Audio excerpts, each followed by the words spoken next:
Avni, what was it that made you want to be part of the Qua project?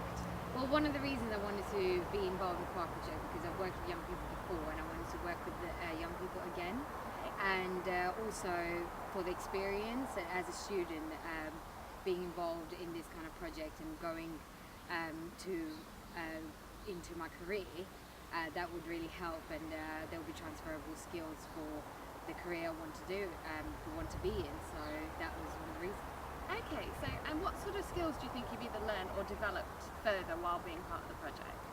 Well, being part of the project, there was quite a lot that was involved, and there were quite a lot of skills that I've gained.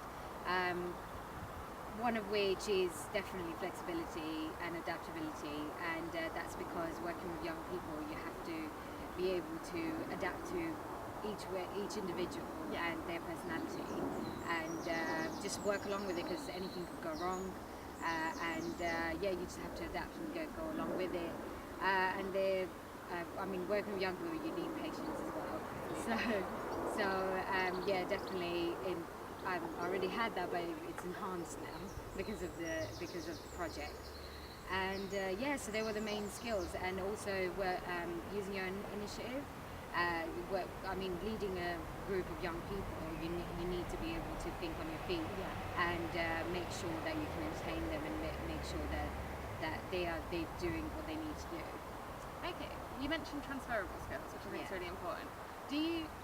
You're obviously applying for jobs at the moment. Now you're at the end of university, and not all of those jobs will be obviously related to the project. How have you had to use any of your sort of experiences from the project in interviews, and how have you gone about that in terms of using your skills and proving that you can do certain things even if it's not directly with children? I've definitely applied for a lot of jobs. I've already been to a few interviews, and in the interviews I have used the Qua project as an example, and told them about the transferable skills. And the transferable skills that I did talk about was using your initiative, organisation, the team leadership, management, time management as well,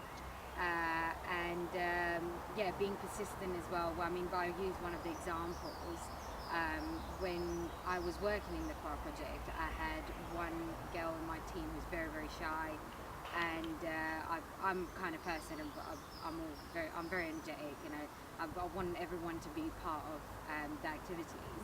So the whole time we were in the project, so I was just trying to make sure that that everyone's enjoying themselves. So what I try and do is try and find out what an individual enjoys, so that's when they can open up and contribute in the activity.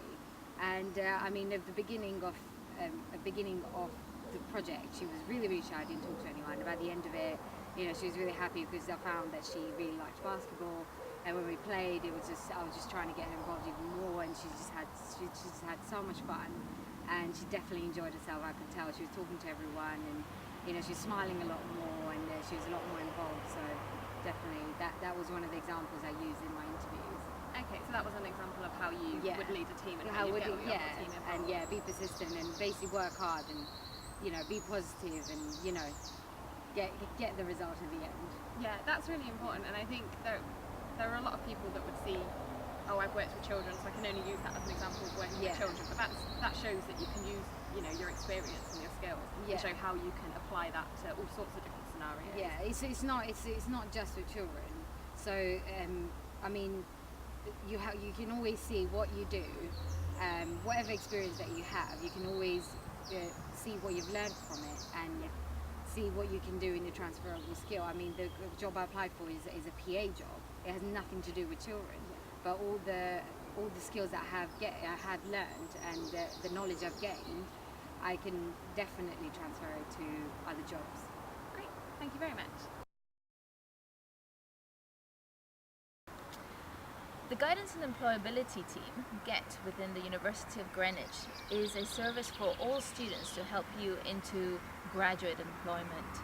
The key thing that we see that employers are constantly telling us that they want to see in your CVs is one thing, and it's really to see that you've been active throughout university, getting some form of experience. That could be relevant work experience, but it could be volunteering, it could be hobbies, it could be extracurricular projects. So I just want to encourage you to take advantage of all the opportunities that the university present out, or that you can see outside of the university. But a project such as Croix is fantastic, and just do that and then really sell all the key skills that you develop there, but more importantly, what impact you had within the project, because that's what employers want to see. How good are you? What impact you've had amongst the people around you.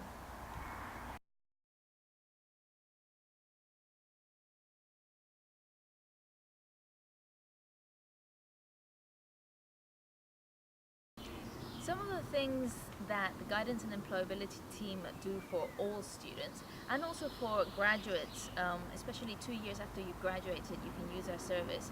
We do things from mock interviews, so if you've got an interview coming up, you can book a mock interview with us and we give you up to 20 minutes of feedback.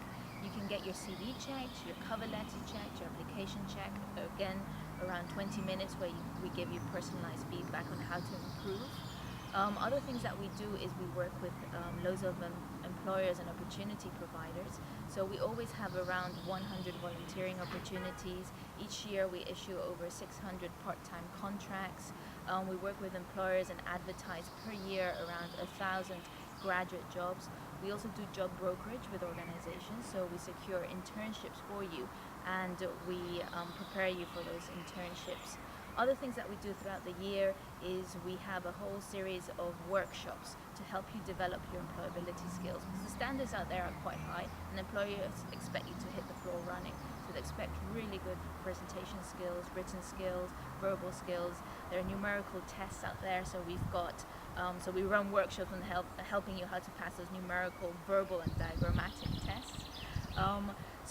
And we run short courses really around leadership skills. So this summer we have a 2-day leadership program. We also have another program which we do in partnership with other external organizations. So the key thing is that there's loads of things happening. What we do to communicate with students is email you every Friday with the Get Friday bulletin. So my recommendation would be just read that email that comes into your university email account every Friday and just keep an eye on all the opportunities that are happening.